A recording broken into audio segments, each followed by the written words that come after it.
It's incredible to be here. Thanks, Steffi and Marcel and everybody for inviting me. So what I wanted to do was quickly run through some images of things that I'm seeing that I wanted to share to kind of kick it off. And so there's a few slides. And I want to talk about the network. And I'll start with, if it'll let me.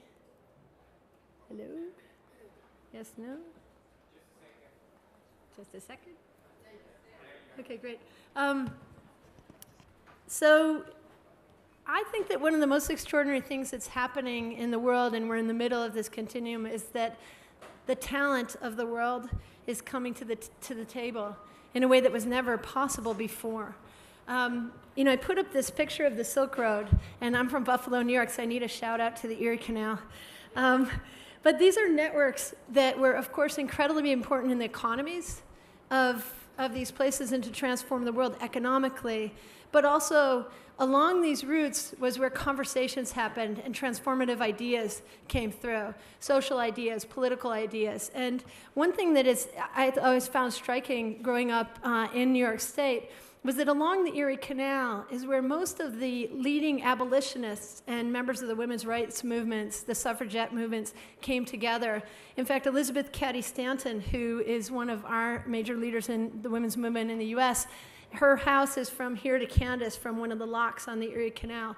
And so the economic empowerment together with the conversation really changes things. And so to look at the digital Silk Road, this is a picture that one of the Google engineers hooked up our data center so that you could see the search. And each of these dots represents a number of searches. And they're in languages, so you can see Spanish and Portuguese and English up there in red. But that really the network has come, and it's coming around the world. And so people are very wired. And what has been true in the past is that talent is universal, but opportunity is not. And I think that's one of the most fundamental things that's changing today.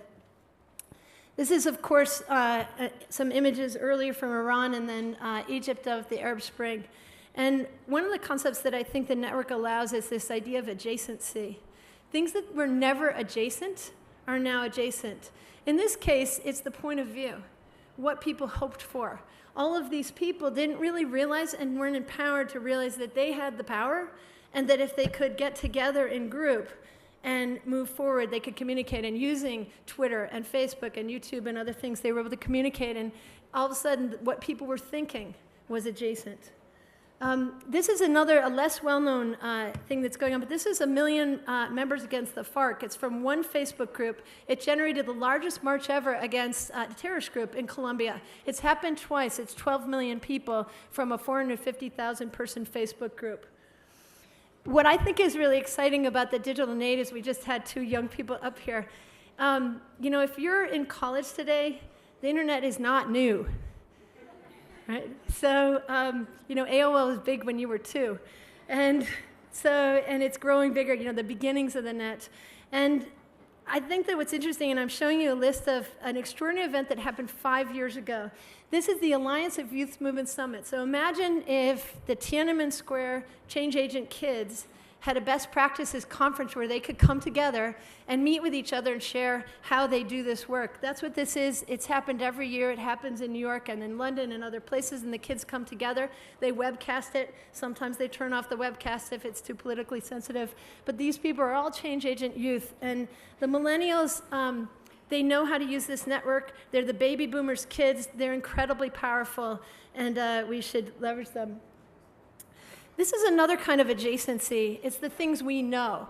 So the first time things like Wikipedia can happen, and we can share that together. So this is an example from one of the engineers at Google in Bangalore who came up with a thing called MapMaker. So only about 30% of the world is mapped. And so what this is taking Lahore, Pakistan, and creating a tool so the people in Lahore could put themselves on the map. And across 6 months, this is what the people did. It's just extraordinary. And this enables commerce. It enables ambulances to get places. It's a great change. And this is just a sense of the kind of editing activity that people around the world are doing to put themselves on the map to be included. So the power of our knowledge collectively leveraged. This next example is the Engineers Without Borders in Canada are teaming up with some engineers in Malawi to locate all of the water supplies. Most of the time in the developing world, people are doing redundant wells. The wells dry up. Nobody's keeping any track, but you can use technology. You can use spreadsheets to track this stuff in geolocation and really change the face of water availability for people and change the face of disease. That's another type of adjacency. Data is becoming adjacent in a way that was never available before. Here's an example of one of the engineers in San Francisco who thought, I wonder if we could see emerging disease by looking at the search results. So when we don't feel well, we search. And it turns out that you can actually look in aggregate at the search results and you can see emerging flu in this case to the 80 to 90% accuracy, and so at the city level. So using that to be able to detect disease, emerging disease, so data becomes adjacent and we can do things. This is another example. We did this project to scan the books. The purpose of it was to make sure that world knowledge was available because not everything's on a web page. Some things are in books. But an interesting side thing happened where we were able to now search across the corpus of all books. Turns out that the word women doesn't spike in books until around here in the 1970s, which makes sense with the women's movement coming. So all of a sudden we can kind of look at ourselves and reflect back on our society in a whole different way, what happened when. This is people's skills become adjacent. This is called CS for high school. These are incredible computer science high school teachers. You can flash mob them together. They can work on curriculum, and then they can put it up, much like Salman Khan, who has taught all of these classes. He's an extraordinary math science expert, and he just teaches. And what this particular site makes me feel is that all world knowledge will be available online for free or in some accessible way. In fact, it probably almost already is. Khan Academy.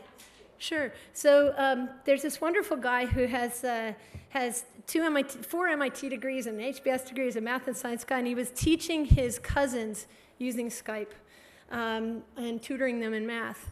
And at one point there was a time issue, and so he recorded it. And so they watched it on YouTube. And then the cousins said, "We kind of like you better on recording than live."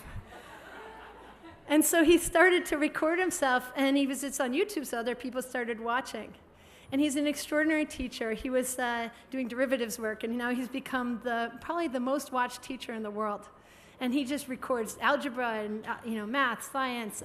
He's also has his HBS degree, so he's done all kinds of economics. I encourage everyone not only to watch yourself, but if you have a high school kid or a junior high school kid, they could benefit a lot. And he just chalk talks and teaches. He's fabulous.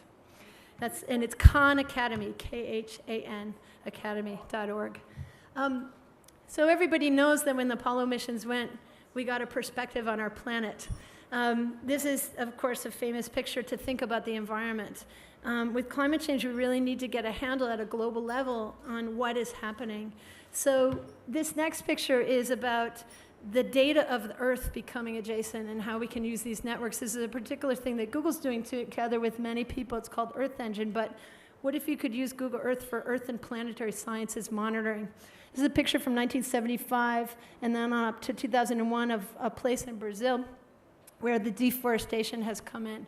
And it turns out that we as humanity have a data set that has watched our Earth since the 80s. That's the Landsat satellite imagery, which the satellite folks have given us. It's been sitting on tape drives. So what the Earth Engine team has been doing is pulling that in. Our particular role here is we're good with lots of data, so we can handle petabytes of data, making that data set live. People like Carnegie, Amazon are phenomenal algorithmic sort of visual satellite imagery analysis scientists, so they're analyzing this. We should be able to begin to do forestry and deforestation monitoring at the plot, at the country, at the region, at the continental scale, using these tools. We need to do this because we need to know what's happening across history and across now with our resources. Forestry first, then water and others. And then a couple more examples, and then I'll sit down. This one is, I just came from an extraordinary conference. A guy named Jared Cohen in our company has a thing called Google Ideas, which is putting out a hypothesis and convening people to discuss it. This one was a conference of former violent extremists. So the people who came were former LA gang members, Crips, Bloods, former Al-Qaeda members, former members of the IRA, former members of the white supremacy movement, former members of Black Power, people who have fought violently and injured other people. We realized that amongst the group, we probably had 500 years of jail time with the 60 participants. And these people came full circle and have come out of that and are all working towards peaceful, nonviolent things. What I think the network tells us is that now this group of people, together with the survivors who joined us, are now in a conversation. We can use the digital technologies and the network we have to have this kind of difficult conversation, to get to the youth before they join this stuff, have them hear from real people who've been through this experience and come full circle. And the last area I want to talk about is where the network is not. So on that wonderful globe you saw at first, this is the other side. And when the Earth spins around, you see that in the Google search results today, very few people in Africa are searching. And the few points,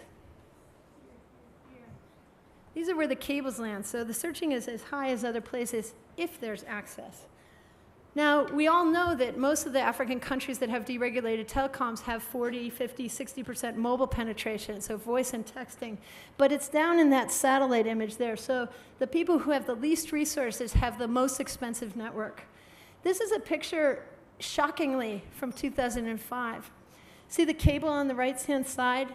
The reason why it's pink is because it's planned.